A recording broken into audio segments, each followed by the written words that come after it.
Chapter 7, Mishnah 1. This chapter concludes the description of the Kohen Gadol's service on Yom Kippur. The first Mishnah teaches that after the Azazel goat reached the wilderness, the Kohen Gadol would read passages from the Torah. We now turn to the words of the Mishnah. The Kohen Gadol went from the main courtyard to the women's courtyard to read the Torah.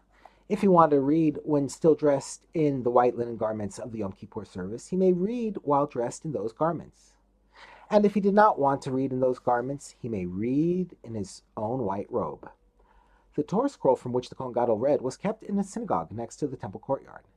The attendant of the synagogue took the Torah scroll and gave it to the head of the synagogue.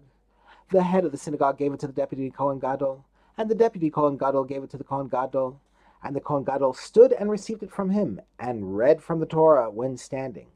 He read the passage that begins, after the death, Leviticus chapter 16, verses 1 through 34, which teaches how the Yom Kippur service in the temple must be performed. And the passage that begins, but on the 10th, Leviticus chapter 23, verses 26 through 32, which states general laws of Yom Kippur. Then he rolled the Torah scroll closed and placed it against his chest, and said, "There is more written here in this Torah scroll than what I have read before you."